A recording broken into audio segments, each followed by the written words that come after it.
Hey, soap fans, grab a massive cup of coffee because we have a lot to unpack today, and I am running on absolutely zero sleep. So I am just going to type this all out as fast as my fingers can move because my brain is melting and the deadlines are screaming at me. But you need to know what is happening on The Bold and the Beautiful right now because it is insane. Like, truly mind-blowingly insane.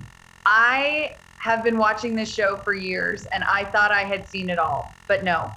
The writers just threw the biggest curveball in the history of curveballs, and my jaw is still on the floor. So let's just get right into the raw facts because there is a lot of ground to cover and it gets dark, really dark. We all knew Sheila Carter was getting suspicious. We all saw her finding that pizza box from Il Giardino. We saw her putting the puzzle pieces together, but Deacon Sharp is an idiot. He actually thought he was playing her. He really thought he could just sneak around with Taylor Hayes and his psychotic wife wouldn't find out. But Sheila always finds out, always. And she did. She put on that old nurse uniform. Nurse Carter is back. Just seeing her in those scrubs gave me chills. It is never a good sign when Sheila plays dress up. So she infiltrates the hospital. She bypasses all the security that Steffi put in place because Steffi knew. Steffi warned everyone. She told Taylor to stay away from Deacon. She told her it would get her killed, and nobody listened. So Sheila is in the hospital. She sees them. She sees Taylor and Deacon in this intimate embrace. And right then and there, the whole truth hits her like a freight train. Her husband and her friend. Because in Sheila's twisted mind, Taylor was her friend. Taylor saved her life on that roof. Taylor helped her marriage. But it was all a lie. And Sheila is furious. Just absolutely violently furious. The kind of rage that makes her eyes go dead. But she doesn't just attack them in the hospital. No, that would be too easy. She waits. She plans. And she kidnaps Taylor. Yes, you read that right. Sheila kidnaps Taylor Hayes. I don't even know how she pulled it off without the cameras seeing her, but she is Sheila Carter. She probably knocked her out with some medical supplies she stole while in her nurse disguise, dragged her out the back door, threw her in a trunk, and drove her straight to a creepy abandoned warehouse. Because of course it is a warehouse. It is always a warehouse on this show. So picture this, it is dark. It smells like rust and dust. Taylor wakes up, she is tied up, she is groggy. And she looks up and there is Sheila, just standing there, staring at her. And Sheila is not playing games anymore. She wants the truth, the whole truth.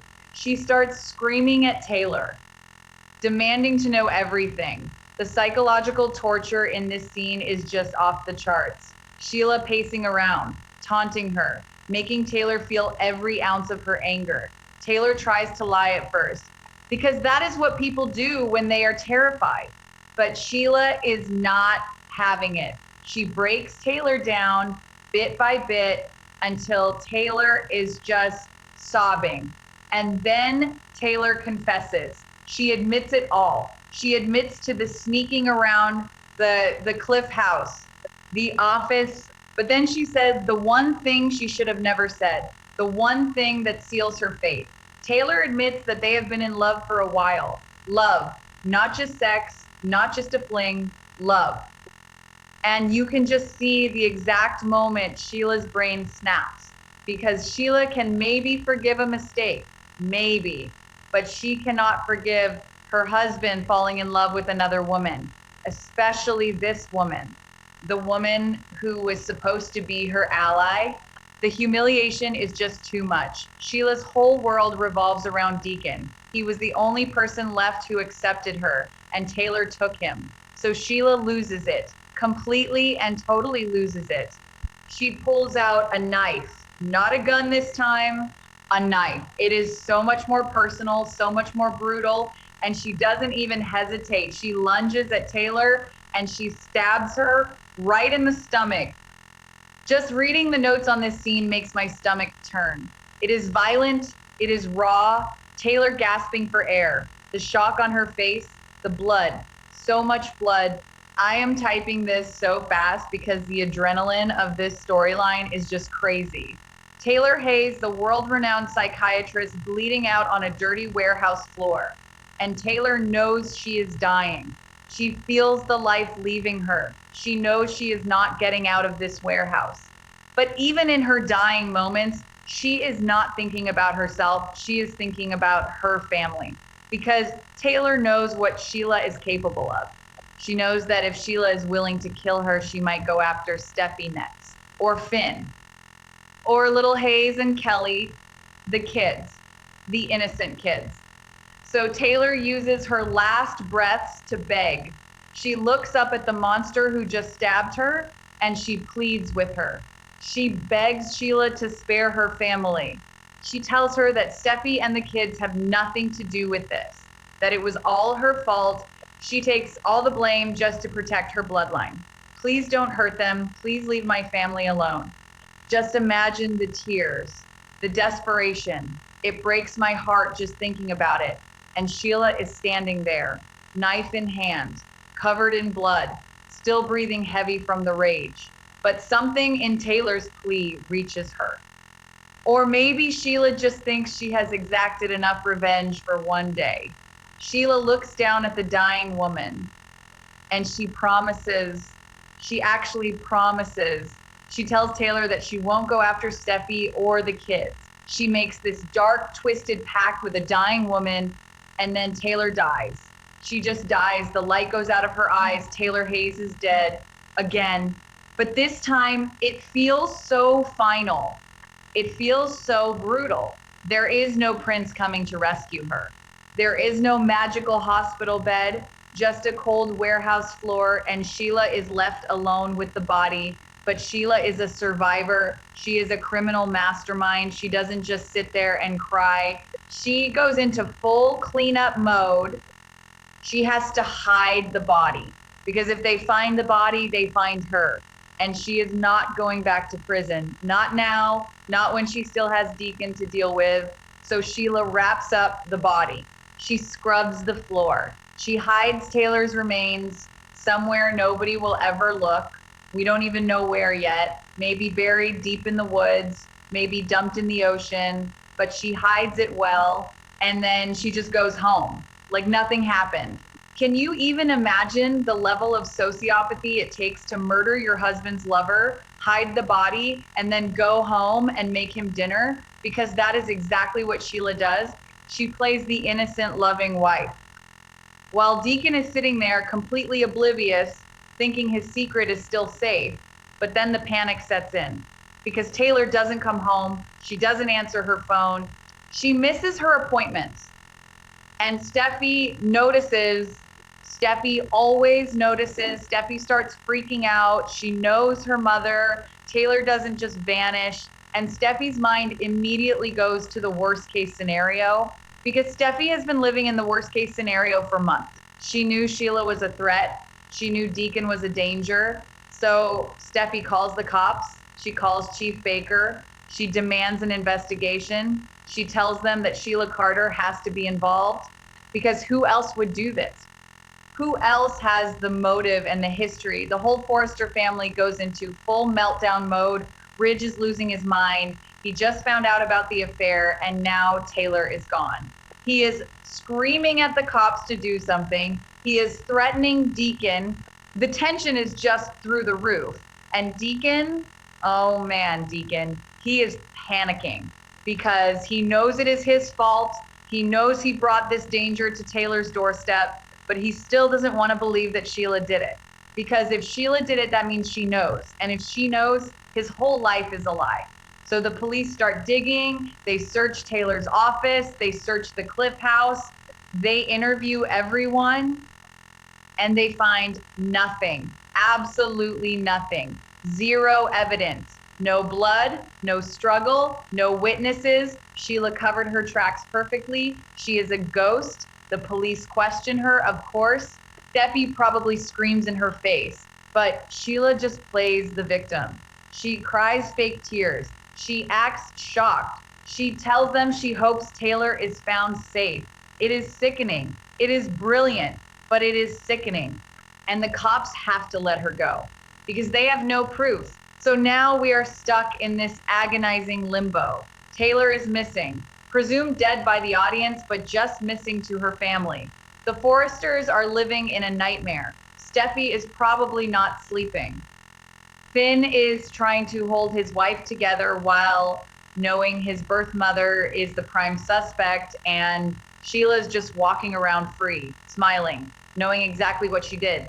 But here's the thing about soap operas, and especially this soap opera, secrets never stay buried forever, and neither do bodies. We know that sooner or later, that body is going to be found. Someone is going to stumble across it. A hiker, a construction worker, a dog digging in the dirt. It is going to happen.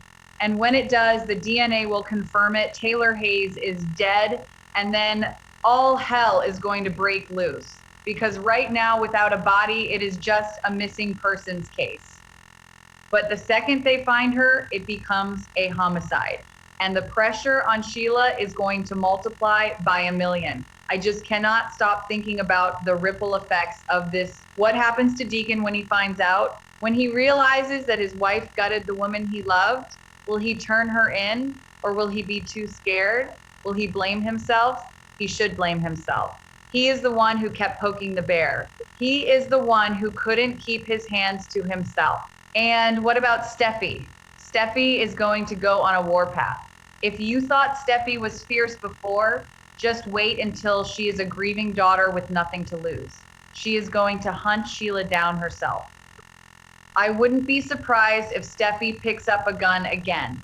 She shot Sheila once before, she will do it again, and this time she won't miss. And Finn, poor Finn. He is stuck right in the middle. His wife's mother was murdered by his biological mother. How does a marriage survive that? How does a man look at himself in the mirror knowing he shares DNA with a monster who butchered his mother-in-law? The trauma is just too heavy. And Ridge is going to lose his mind. He has loved Taylor for decades. They have this massive history. He is going to feel so guilty for not protecting her, for judging her when he found out about Deacon.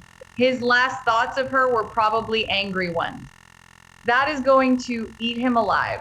This is the kind of storytelling that makes me love and hate this job at the same time. I am typing furiously because I am so invested. I am angry. I am sad. I am stressed out. Why did Taylor have to confess the love part? If she had just said it was a mistake, if she had just said Deacon manipulated her, maybe Sheila would have just beat her up. Maybe she would have just warned her. But love, that was the fatal word. And the warehouse setting, it is just so gritty. It is a huge departure from the glamorous Forrester Creations offices and the beautiful Cliff House. It is dirty and dark and violent. It shows exactly where Sheila's mind is at. She dragged Taylor down into the gutter with her. I am looking at my notes and my hands are literally shaking because this changes the entire canvas of the show. You don't just kill off Taylor Hayes and go back to normal. This is a foundational character. She has been the anchor for the Forrester family for years. She is Steffi's rock. She is Thomas's rock. Speaking of Thomas, where is he? He is in Paris with Douglas. Someone is going to have to make that phone call. Hey, Thomas, your mom is missing and probably dead. That is going to destroy him. He might come rushing back to LA. And Thomas has a dark side too. If Thomas and Steffi team up to take down Sheila, Sheila might actually be in trouble. But Sheila is smart. Look at how she handled the police. She didn't crack, she didn't stumble, she just smiled and lied. It takes a true psychopath to look a detective in the eye after stabbing a woman to death and pretend you are worried about her. And the promise. Let's talk about the promise. Sheila promised not to hurt Steffi or the kids. Do we believe her? Can you ever trust a promise from Sheila Carter? Part of me thinks she means it. In her twisted code of honor, she might actually consider the debt settled. Taylor paid with her life, so the family is safe. But another part of me knows that Steffi is not going to let this go. Steffi is going to push and push and push until Sheila has no choice but to defend herself. And if Steffi attacks Sheila, all bets are off. That promise goes right out the window. Sheila will do whatever it takes to survive. I am just exhausted thinking about it. The fans are going to riot. Social media is going to explode. People love Taylor. They love the history. And to see her go out like this, bleeding on a warehouse floor, murdered by her oldest rival, it is tragic. It is Shakespearean, but it is also incredible television. I have to give the writers credit. They went there. They didn't hold back. They gave us the ultimate confrontation. I keep replaying the nurse disguise in my head, how she slipped past the guards. It is so classic, Sheila. It is a throwback to the 90s. When she used to do this kind of stuff all the time, it is like she fully regressed to her most dangerous self. All the therapy, all the supposed reforming, all the pizza making at Il Giardino, it was all a facade. The monster was always there, just waiting for a reason to come out. And Deacon gave her the reason. I am so mad at Deacon. I am just typing this and glaring at my screen. He had a good thing going. He had a successful restaurant. He had a wife who, despite being crazy, loved him unconditionally. He had his daughter Hope back in his life. And he threw it all away for some secret thrill with Taylor. And now Taylor is dead. Because of him, Hope is going to be devastated too. Because Hope helped cover for him, Hope lied to Sheila about the dinner. When Hope finds out that her lie gave Deacon the cover he needed to cheat, and that cheating led to Taylor's murder, oh man, the guilt is going to crush her. Hope is too fragile for that kind of guilt. This whole situation is a massive web of lies and betrayal and blood, and I am here to document every messy second of it. But right now, I need to go refill my coffee mug because I have a feeling I am not going to be sleeping for the next week. The police are going to keep searching. The foresters are going to keep crying. Sheila is going to keep lying. And somewhere out there, Taylor's body is waiting to be found. It is a ticking time bomb. Tick, tick, tick.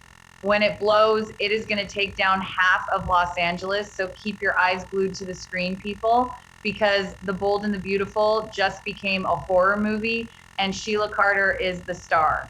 I will update you guys as soon as I hear anything else. If Baker finds a clue, if Steffi finds a weapon, if Deacon accidentally confesses, whatever happens, I will be typing furiously on this keyboard to get the news to you. But for now, all we know is the dark, ugly truth. Taylor Hayes is gone, and Nurse Carter is back in business. Man, my fingers hurt. I am signing off for now, but I can't stop thinking about that knife, that warehouse, that promise. It is just too much. But we love it. We absolutely love it. Stay tuned, soap fans. The nightmare is just beginning, and it is going to be a bumpy, bloody ride. I mean, seriously, how does a show keep doing this? After all these years, they still find a way to shock the absolute life out of me. I thought the shooting in the alley was peak Sheila. I thought leaving Steffi and Finn for dead was the craziest she could get. I was wrong. Stabbing Taylor in a warehouse after forcing a love confession, that is next level. That is premium villainy. And the fact that the cops are totally clueless just adds to the frustration. Chief Baker needs to retire. He has never solved a crime in his life without someone literally handing him a recorded confession. He walks around with his hot dogs and his notepad and he misses everything. Sheila's probably laughing at him behind his back, and Steffi knows it. Steffi knows the cops are useless. That is why she is going to take matters into her own hands.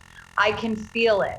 I just hope she doesn't get herself killed in the process, because Sheila has already proven she has nothing left